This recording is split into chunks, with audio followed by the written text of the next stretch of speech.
नमस्कार, देख रहे हैं आप हमारी खास पेशकश वर्ल्ड नाउ। मैं हूं आपके साथ विवेक शांडिल्य। वर्ल्ड नाउ में हम आपको बताते हैं दुनिया की उस हलचल के बारे में जिसका सीधा असर आप पर होता है।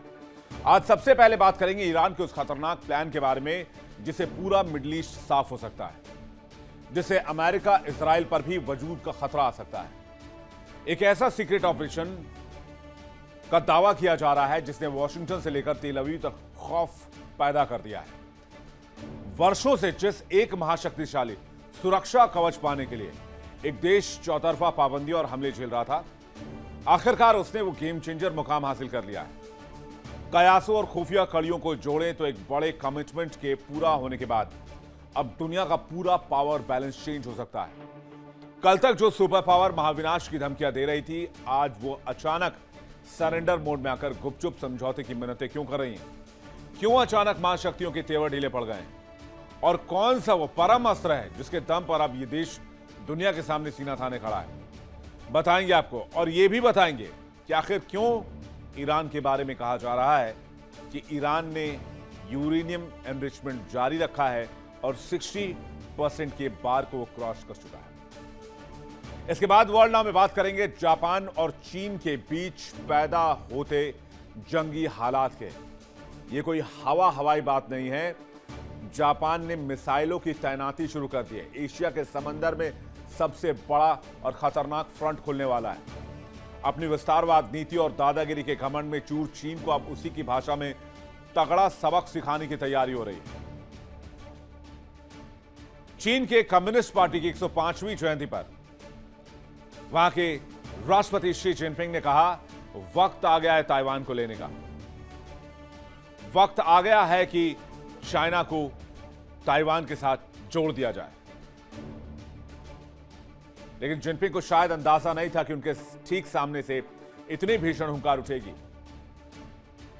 जापान ने चाइना के आसपास अपने द्वीपों पर मिसाइल्स की तैनाती कर दी है। ड्रैगन की घेरेबंदी शुरू हो गई है। यह सिर्फ पोस्चरिंग नहीं है, यह बीजिंग को घुटनों पर लाने का पूरा चक्रव्यूह है। तो क्या रूस यूक्रेन, अमेरिका ईरान के बाद अब एक और फ्रंट दुनिया देखने जा रही है? क्या चीन ताइवान पर हमला करेगा, फिर जापान भी इस युद्ध में आएगा? अमेरिका को इस युद्ध में आना मैंडेटरी है क्योंकि ताइवान की सुरक्षा की गारंटी अमेरिकी संसद देती है। तो एशिया में एक और वॉर फ्रंट खुलने वाला, बताएंगे आपको। फिर वर्ल्ड नाउ में हम बात करेंगे पुतिन और चीन के खतरनाक प्लानिंग के बारे में। दुनिया के सामने खुद को शांति दूत बताने वाले चीन का भयानक चेहरा बेनकाब हुआ है, जिसने पूरी पश्चिमी दुनिया को हिलाकर रख दिया है। पर्दे के पीछे छिपा ड्रैगन अब वैश्विक तबाही का ब्लूप्रिंट तैयार कर रहा है, जिसकी भनक लगते ही यूरोप से लेकर अमेरिका तक सचेत हो गए हैं। दुनिया से छिपकर खतरनाक और गंदे एक्सपेरिमेंट्स करना चीन के लिए पुराना शगल रहा है और इसके लिए बीजिंग बदनाम भी रहा है। कहते हैं एक सुपर सीक्रेट मिलिट्री बेस से महाविनाश की वो कड़ियां खुलती नजर आई हैं जो सीधे तौर पर परमाणु और केमिकल वॉर की तरफ इशारा कर रही हैं।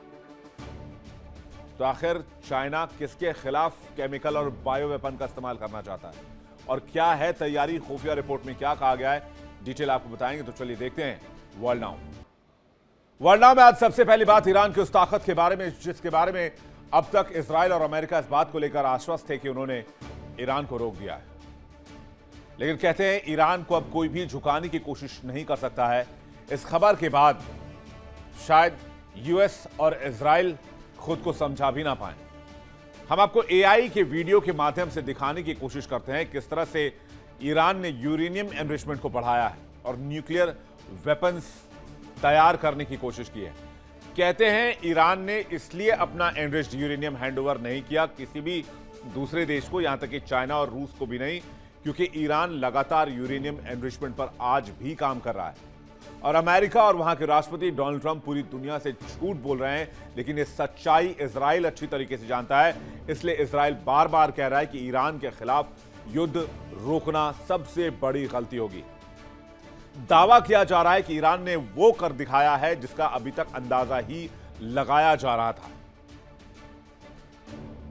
ये ईरान का कमिटमेंट है कि जब तक वो एक खास काम नहीं कर लेता, यानी कि अपने सुप्रीम लीडर आयतोला अली खामनेई को सुपुर्दे खाक नहीं कर देता,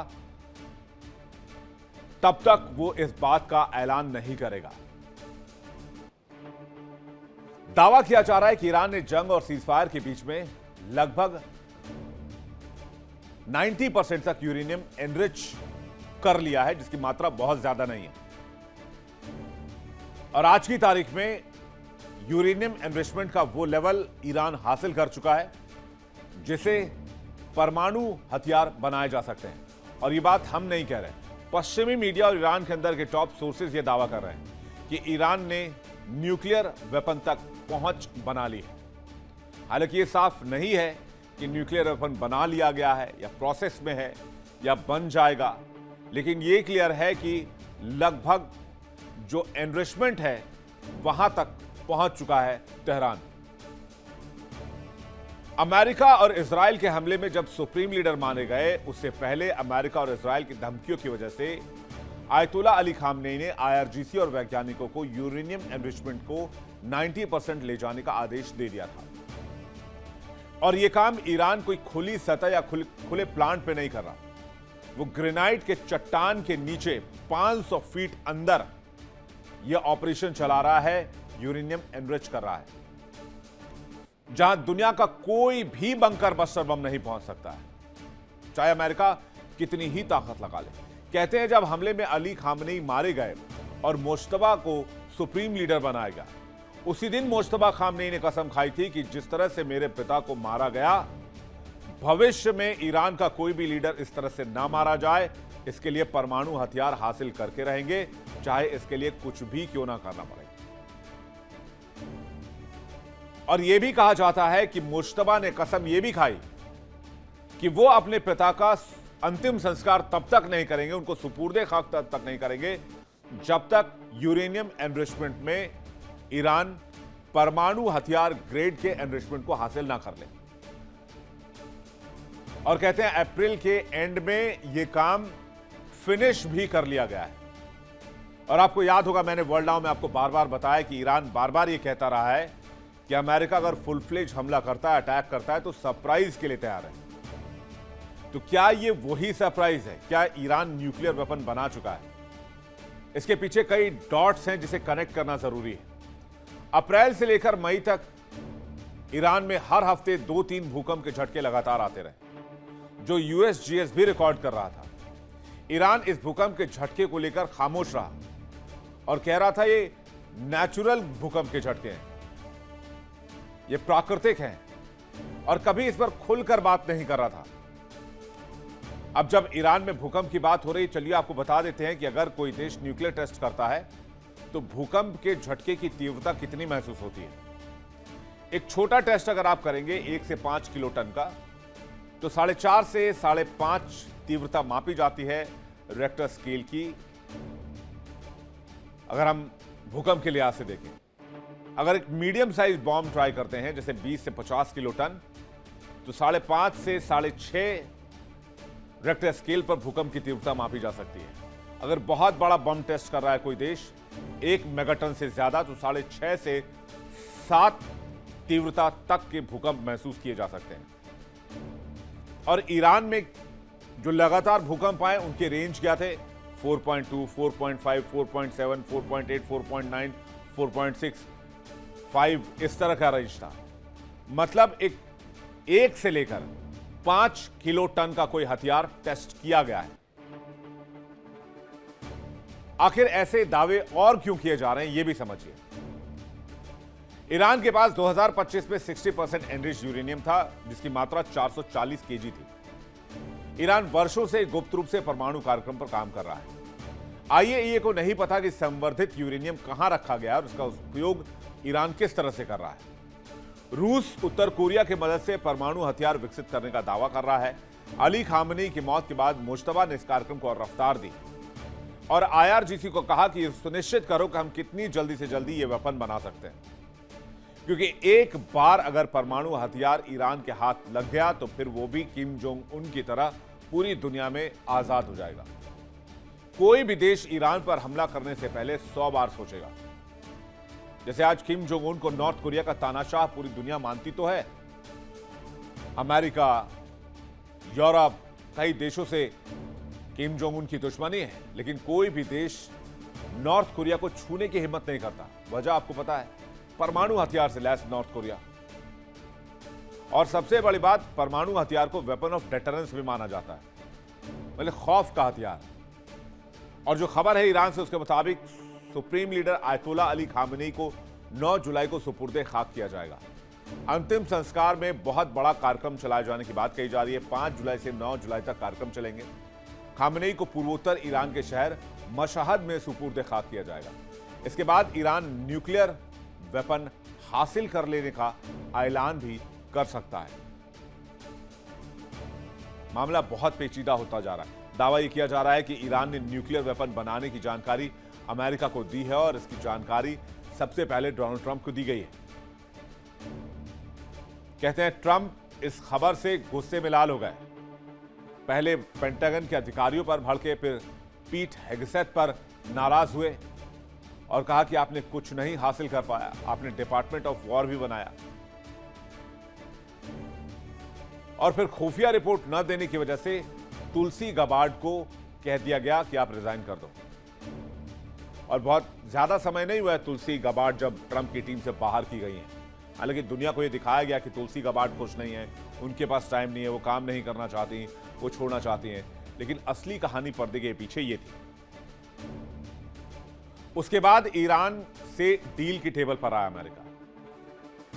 अमेरिका ने कहा कि भाई आप अपनी दुश्मनी इजराइल से निकालिए, इजराइल से दो हाथ कीजिए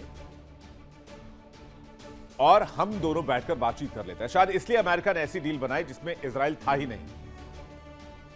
और डील में न तो मिसाइल पर बात है, ना एनरिच्ड यूरेनियम पर बात है, और ना ही ईरान पर सैंक्शन की बात है, बल्कि हर तरफ से ईरान को ही मजबूत बताया जा रहा है। दावे यहां तक किए जा रहे हैं कि ट्रंप ने ईरान के आगे हाथ जोड़ते हुए कहा, मुश्तबा के साथ हम हाथ मिलाना चाहते हैं। आपको याद होगा डोनाल्ड ट्रंप का बयान, उन्होंने कहा था मुश्तबा बहुत बुद्धिमान व्यक्ति हैं, वक्त मिला तो मुश्तबा से जरूर मुलाकात करेंगे और बात करना चाहेंगे। फिर उन्होंने ईरान को बहुत महान बताया था। अमेरिका ने यहां तक कहा कि इसका ऐलान मत करना। माना जा रहा है कि ईरान इसका ऐलान supreme leader ayatollah Ali Khamenei के सुपुर्दे खाक होने के बाद कभी भी कर सकता है। तो क्या परमाणु हथियार बना चुका है ईरान? और अगर आज की तारीख में ईरान के पास परमाणु हथियार आ जाए तो फिर मिडिल ईस्ट का पावर बैलेंस क्या होगा? क्या पूरा मिडिल ईस्ट ईरान को नतमस्तक करेगा? तो ईरान बार बार अमेरिका को चुनौती क्यों दे रहा और क्यों झुकने को तैयार नहीं है? रक्षा जानकार मानते हैं कि ईरान उस लिस्ट में शामिल होने की तैयारी कर रहा है जिसमें उत्तर कोरिया समेत अन्य 9 देश हैं। वैसे भी ये इसलिए भी संभव है क्योंकि उत्तर कोरिया, रूस और चीन तीनों ईरान के दोस्त हैं। सबका दुश्मन एक ही है, वो है अमेरिका। क्या अमेरिका को काबू करने के लिए, अमेरिका को मिडिल ईस्ट से साफ करने के लिए ईरान को न्यूक्लियर पावर बनाया जा रहा है? खबरों की माने तो अंतर्राष्ट्रीय परमाणु ऊर्जा एजेंसी IAEA के नवीनतम अनुमान के मुताबिक ईरान के पास कुल 19,930 पाउंड यानी लगभग 9,000 किलोग्राम से अधिक एनरिच्ड यूरेनियम है।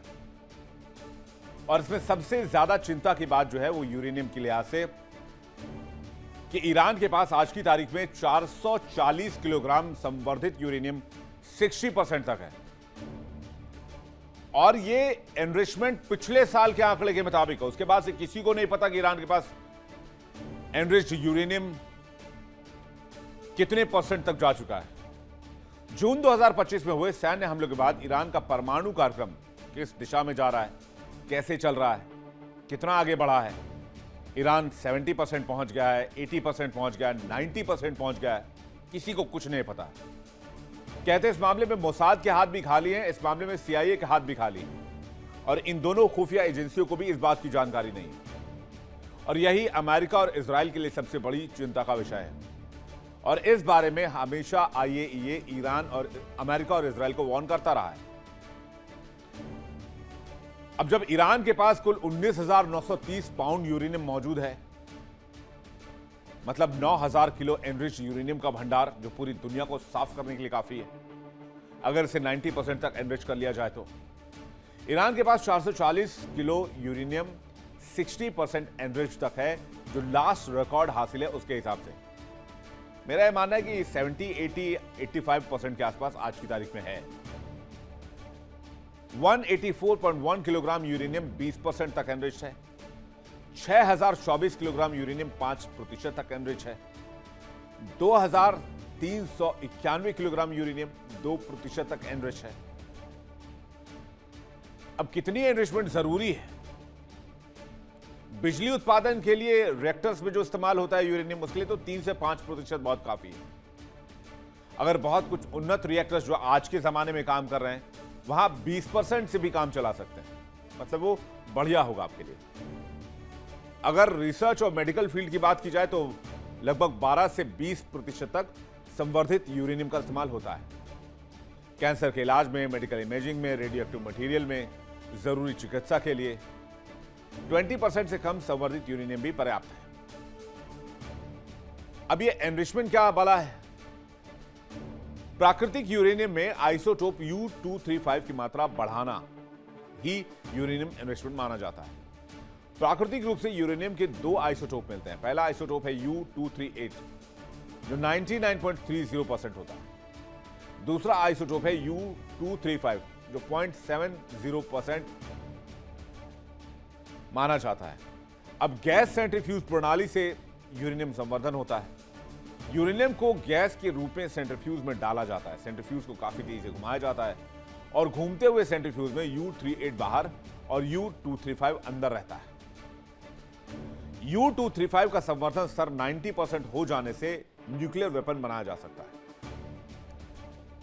दरअसल प्राकृतिक यूरेनियम में 99.30 आइसोटोप U-238 होता है, जबकि यहां 0.70 ही आइसोटोप U-235 होता है।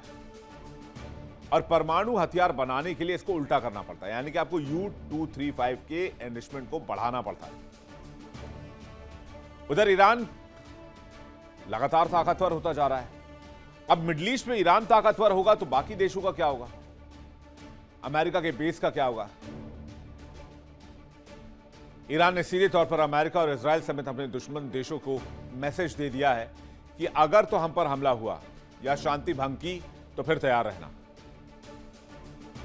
जवाब ईंट का पत्थर से दिया जाएगा और जवाब सरप्राइज वाला होगा। तो क्या यही वो सरप्राइज है जिसके बारे में ईरान बहुत जल्द खुलासा करने वाला है? नजर रहेगी हमारी। साउथ एशिया के बाद क्या एशिया में एक और बड़ा वॉर फ्रंट खुलने जा रहा है? क्या जापान, चीन, अमेरिका आपस में भिड़ने वाले हैं? खबर है कि जापान ने द्वीपों पर मिसाइलों की तैनाती भी शुरू कर दी है और चीन को डायरेक्ट वार्न किया है कि अगर हमारे इलाके में कुछ भी अशांति फैलाने की कोशिश की या किसी भी तरह से मिस एडवेंचर की कोशिश की तो फिर अंजाम बहुत बुरा होगा। जापान की तैयारी सबसे पहले देखिए, उसके बाद हम कहानी आगे बढ़ाएंगे। यह है जापान की तैयारी। ये आप देख रहे हैं इस वक्त यहां पर आप जापान का नक्शा। जापान ने होकाइडो द्वीप पर type 12 surface to ship missile की तैनाती की है। होन्शु द्वीप पर type 12 surface to ship missile तैनात की है। इसके अलावा ईस्ट चाइना सी के पास क्यूशु द्वीप पर type 12 surface to ship missile तैनात की है। एक जगह और आ जाइए आप, ये जो इस वक्त आप देख रहे हैं ओकिनावा द्वीप, यहां पर भी 800 किलोमीटर के एरिया की अगर हम बात करें जो दूरी है उसके बीच में ओकिनावा द्वीप पर 200 किलोमीटर रेंज वाली type 12 surface to ship missile तैनात किए। अब अचानक से जापान इतनी ज्यादा मिसाइलों की तैनाती क्यों कर रहा है? आखिर जापान किसके खिलाफ युद्ध लड़ना चाहता है? जापान ने चीन की बढ़ती सैन्य गतिविधियों से नाराजगी जाहिर की है और अपनी रक्षा तैयारियों को और मजबूत करने का फैसला किया है। अपने डिफेंस लाइन को और आक्रामक करने का फैसला किया है। जरा फुल स्क्रीन मैप आपको दिखाते हैं। जापान ने साफ कर दिया है कि उसके कई प्रमुख द्वीपों पर पहले से मिसाइलें तैनात है, जिसमें होकाइडो, होन्शु, क्यूशु और ओकिनावा जैसे रणनीतिक द्वीप शामिल है। इसलिए चीन किसी तरह से मिस एडवेंचर की कोशिश ना करे और न सिर्फ जापान को लेकर मिस एडवेंचर ना करे, ताइवान को लेकर भी मिस एडवेंचर की कोशिश ना करे। इन सभी जगहों पर टाइप 12 सरफेस टू शिप मिसाइलें तैनात की गई हैं। हर एक मिसाइल की रेंज 200 किलोमीटर से ज्यादा बताई जा रही है। इन मिसाइलों का उद्देश्य क्या है? चाइना पर हमला नहीं, समुद्री मार्ग में निगरानी, तटीय सुरक्षा और किसी भी संभावित खतरे का तुरंत जवाब देने की क्षमता। लेकिन इंपॉर्टेंट क्या है यहां? इंपॉर्टेंट यह है कि यह तैनाती तब हो रही है जब चीनी राष्ट्रपति शी जिनपिंग ने कम्युनिस्ट पार्टी के 105वें स्थापना दिवस पर यह कहा कि ताइवान को लेने का वक्त आ गया। उसके बाद जापान ने तैनाती शुरू की। तो क्या यह तैनाती अमेरिका के कहने पर नहीं की जा रही है? अभी हाल ही में डोनाल्ड ट्रंप चाइना आए थे, बहुत निराशा हुई, बहुत इज्जत उतारी गई उनकी, जलील किया गया। उसके बाद बड़े बेआबरू होकर निकले चाइना के कूचे से, और उसके बाद कम्युनिस्ट पार्टी के स्थापना दिवस पर शी जिनपिंग की डायरेक्ट धमकी, और उसके बाद जापान से खबर आई कि जापान ने मिसाइल तैनात कर दी है। तो इसे क्या माना जाए? क्या सिर्फ एक डिफेंस पोस्चर है, रक्षात्मक रणनीति, या फिर चीन को एक क्लियर मैसेज कि आप जो भी तैयारी कर रहे हैं आप ऐसा ना समझें कि सामने वाला तैयार नहीं। और कहीं ना कहीं अमेरिका भी इसमें इन्वॉल्व है जब जापान इतनी बड़ी तैयारी कर रहा है, क्योंकि जापान, साउथ कोरिया और ताइवान और अमेरिका का अलायंस इस रीजन में बहुत मायने रखता है, क्योंकि पूर्वी चीन सागर में और ताइवान के आसपास चीन लगातार तनाव बढ़ा रहा है। जापान की यह सैन्य तैयारी पूरे इंडो पैसिफिक क्षेत्र में सुरक्षा समीकरणों को प्रभावित करने वाली और अहम रणनीतिक पहल मानी जा रही है। जापानी मिसाइलों की तैनाती का उद्देश्य हमने आपको समझाया कि इस इलाके की निगरानी, सुरक्षा, क्षेत्रीय सुरक्षा, सीमा की सुरक्षा, जापान के द्वीपों की रक्षा, मित्र देशों की रक्षा जैसे कि ताइवान और साउथ कोरिया। जापान अब चीन को इलाके में सुरक्षा के लिए खतरा मानकर चल रहा है। चीन और जापान के बीच बढ़ते तनाव के मुख्य कारण ताइवान का विवाद, समुद्री सीमा विवाद और सैन्य आक्रामकता भी रही है। जापान चीन की बढ़ती सैन्य ताकत से अपनी सुरक्षा को लेकर चिंतित है, जबकि चीन जापान के रक्षा बजट को बढ़ाने और ताइवान के समर्थन को नए तनातनी के रूप में देखता है। जापान के प्रधानमंत्री सनाए ताकाइची के इस बयान ने तनाव को और बढ़ा दिया कि ताइवान पर चीनी हमला जापान के लिए अस्तित्व का संकट होगा। इसके जवाब में जापान ताइवान के करीब अपनी मिसाइलों की तैनाती शुरू कर चुका है। पूर्वी चीन सागर में बसे इन निर्जन द्वीपों पर जापान अपना प्रशासन चलाता है, लेकिन चीन इन पर मालिकाना हक जताता रहता है।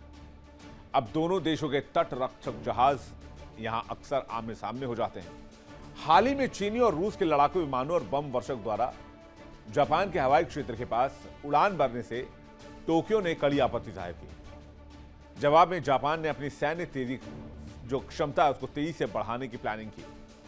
ताइवान को लेकर बढ़े विवाद के बीच चीन ने जापान के 40 से अधिक व्यवसायों पर निर्यात पर प्रतिबंध लगा दिया।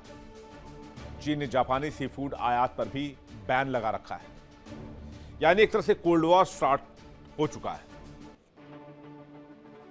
चीन और जापान के बीच क्या मुख्य मुद्दे चल रहे हैं? जापान कहता है कि चीन को दादागिरी करने की आदत पड़ गई है। जापान कहता है ताइवान पर हमला जापान के अस्तित्व का संकट होगा। इसको आप दूसरी भाषा में समझिए कि अगर ताइवान पर हमला होता है तो जापान का यह कहना है कि ताइवान पर हमला मतलब जापान पर हमला। ताइवान में सेना भेजने की वकालत भी जापानी पीएम ने कर दी, जबकि चीन ताइवान को अभिन्न हिस्सा मानता है, किसी भी विदेशी हस्तक्षेप का कड़ा विरोध करता है। जापानी पीएम के बयान के बाद से ही चीन भड़का हुआ है। तो क्या सैन्य टकराव के विकल्प बन रहे हैं? क्या वॉर फ्रंट खोल सकता है? हाल ही में चीन और रूस के परमाणु बम वर्षक देखे गए आसमान में। लड़ाकू विमानों ने जापान सागर तक संयुक्त उड़ान भरी। इससे जापानी हवाई क्षेत्र की सीमाओं का उल्लंघन भी हुआ। चीनी सेना ने जापानी सैन्य विमान पर रडार लॉक किया। इसे युद्ध की तैयारी जैसी आक्रामक कार्रवाई माना जाता है। चीन के आक्रामक रवैये की वजह से जापान भी आक्रामक मोड में आ चुका है। जापान ने योनागुनी द्वीप पर मिसाइल लॉन्चर तैनात कर दिया है। ताइवान के करीब अपने द्वीप पर ही मिसाइल लॉन्चर की तैनाती की गई है। मतलब अगर किसी तरह से मिस एडवेंचर होता है तो यहां 4-5 देश हैं जो आपस में भिड़ सकते हैं। सबसे बड़ा खतरा नॉर्थ कोरिया को लेकर है। आर्थिक और व्यापारिक युद्ध हाल ही में चीन ने 40 जापानी कंपनियों पर प्रतिबंध लगाया था। इस पॉइंट ऑफ व्यू से जापानी कंपनियों पर चीन ने नए प्रतिबंध इंपोज किए। सैन्य और नागरिकों के उपयोग वाले वस्तुओं पर रोक लगा दी। इसके अलावा दुर्लभ खनिजों पर भी रोक लगाई है। चीन ने जापान को मिलने वाली दुर्लभ खनिजों की आपूर्ति रोक दी है और दुर्लभ खनिजों की आपूर्ति रोक पर चीन ने अपनी पकड़ मजबूत कर ली है। इससे जापानी मैन्युफैक्चरिंग क्षेत्र को काफी नुकसान हो रहा है। वहीं पूर्वी चीन सागर में स्थित दियाओयू द्वीप को लेकर भी विवाद जारी है। दूसरे द्वीप जो कि निर्जन दियाओयू द्वीप पर है, जापान का कंट्रोल है यहां पर, लेकिन चीन भी इस इलाके पर दावा ठोकता है और लगातार घुसपैठ की कोशिश रहती है। कुल मिलाकर आप ये जान लीजिए कि चीन और जापान में तनाव की कोई एक वजह नहीं है। अगर दोनों आपस में भिड़े तो भिड़ने के लिए हजारों वजहें हैं। तो क्या चीन और जापान जंग की तैयारी कर रहे हैं? इस खबर पर हमारी नजर रहेगी। वर्ल्ड नाउ में बात करते हैं चीन की। चीन से आ रही एक चौंकाने वाली खबर। बीजिंग के सीक्रेट मिलिट्री बेस पर रूस के करीब 200 चुनिंदा सैनिकों को रेडियोलॉजिकल, बायोलॉजिकल और केमिकल प्रोटेक्शन की ट्रेनिंग दी जा रही है। खबर सामने आने के बाद चीन पूरी तरीके से बौखला गया है, क्योंकि चीन से कोई भी खबर इस तरह से बाहर नहीं निकलती है और रूस ने अपना पल्ला इस खबर से झाड़ लिया है। सबसे खराब हालात यूरोप में हैं, क्योंकि धोखेबाज चीन उनका ट्रेड पार्टनर भी है। तो चीन छिपकर क्या तैयारी कर रहा है? क्या वो कोई गंदा एक्सपेरिमेंट कर रहा है? कोई बायो वेपन बना रहा है? जिनपिंग के देश के बारे में जो खुलासा हुआ है उसे पूरी दुनिया सहम गई है। चीन ने अब परमाणु केमिकल वॉर की तैयारी शुरू कर दी है। बड़ी बात यह है कि वो तैयारी खुद नहीं कर रहा, बल्कि चोरी छिपे अपने आस पड़ोस में भी इस तैयारी को पहुंचा रहा है। रॉयटर्स की एक रिपोर्ट में दावा किया गया है कि चीन अपने गुप्त ठिकानों पर रूसी सैनिकों को भी बुलाकर खतरनाक मिलिट्री ट्रेनिंग दे रहा है। तो क्या चीन और रूस को पता है कि दुनिया परमाणु वॉर की तरफ बढ़ रही है? कहते हैं रशियन सैनिकों को रेडिएशन और घातक केमिकल हमलों से निपटने की ट्रेनिंग दी जा रही है और कैसे सरवाइव करें इसके गुर सिखाए जा रहे हैं। हाल ही में रूस और चीन में जो संयुक्त ट्रेनिंग हुई थी, बीजिंग के एक बेहद सुरक्षित और सीक्रेट सैन्य ठिकाने पर 3 हफ्ते का एक बेहद स्पेशल और डार्क कोर्स चलाया गया था। इसका पूरा फोकस था रेडियोलॉजिकल, बायोलॉजिकल और केमिकल वॉर के बीच कंप्लीट प्रोटेक्शन, यानी कि परमाणु हथियार, जैविक हथियार, रासायनिक हथियार से बचाव और पलटवार की ट्रेनिंग। इस ट्रेनिंग का पूरा सीन दस्तावेजों में मिला है, जिसमें बताया गया कि रूसी सेना के जवान एक चीनी ट्रेनर के सामने बैठकर लेक्चर सुनते थे। कमरे के ठीक बीचों बीच चीन ने एक मॉडल न्यूक्लियर रिएक्टर भी रखा हुआ था, जिसके जरिए वो रूसी सैनिकों को परमाणु तकनीकों की बारीकियां समझाया करता था। जिससे क्या अंदाजा लगाया जाए, क्या दुनिया केमिकल वॉर की तरफ जा रही है, न्यूक्लियर वॉर की तरफ जा रही है? फिलहाल कहना मुश्किल है, लेकिन संकेत ठीक नहीं है। वर्ल्ड नाउ में फिलहाल इतना ही। वक्त एक ब्रेक का है, बने रहिए हमारे साथ। देखिए इंडिया डेली 24/7 अब आपकी स्मार्ट टीवी पर। इंडिया डेली मौजूद है सभी डिजिटल प्लेटफॉर्म पर लाइव और लगातार। इंडिया डेली 24/7 हर दिन राष्ट्र को समर्पित।